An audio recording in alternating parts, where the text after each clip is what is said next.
အားလုံးပဲမင်္ဂလာပါကျွန်တော်ရဲ့မြို့မကျော် YouTube channel ကနေကြိုဆိုပါရစေ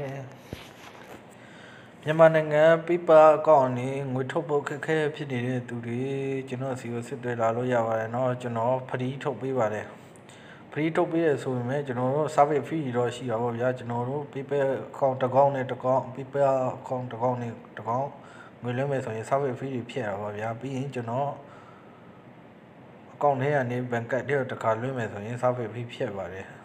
နှစ်ခါပေါ့ဗျာ service fee ဖြစ်တယ်$2တော့ကျမယ်တင်နေမြ USD ကိုများထုတ်ချင်တဲ့သူတွေကတော့ကျွန်တော်ဘဏ်ကနေတစ်ဆင့်ငွေလွှဲပေးပါတယ်เนาะငွေလဲခါတော့ RN 12ကျပ်ပေါ့ဗျာ RN 12 ringgit ပေါ့ငွေလဲကဒါမှမဟုတ်ကျွန်တော်တို့ USD ကို10ထုတ်ချင်တဲ့သူကတော့ကျွန်တော်ဖုန်းပေးလွှဲပေးပါတယ်ဗျအားလုံးပဲ PayPal account နဲ့ငွေထုတ်ဖို့ခက်ခဲဖြစ်နေတဲ့သူတွေကျွန်တော်စီကိုစစ်သွင်းလာလို့ရပါတယ်ယုံကြည်စိတ်ချစွာကျွန်တော်ငွေထုတ်ပေးပါတယ်ဖရီးထုတ်ပေးတာပဲဗျကျွန်တော်လွှဲကတွေမယူပါဘူးဒါမှမဟုတ်ကျွန်တော်တို့ service fee တွေကတော့ဖြတ်တာပေါ့ဗျာเนาะ service fee တွေတော့ပေးရမှာပေါ့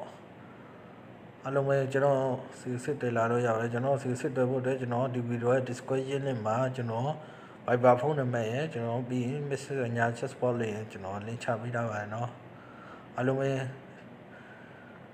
ဒီစစ်ချတာငွေခိုင်းလို့ရပါတယ်เนาะငွေထုတ်ချင်သူများလာခဲ့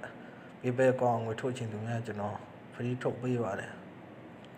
အားလုံးပဲကျွန်တော်ရဲ့ channel လေးကို subscribe လုပ်အပ်သေးရင်လည်း subscribe လေးနှိပ်ပေးခဲ့ပါဦးဗျအားလုံးကိုကျေးဇူးပါဗျ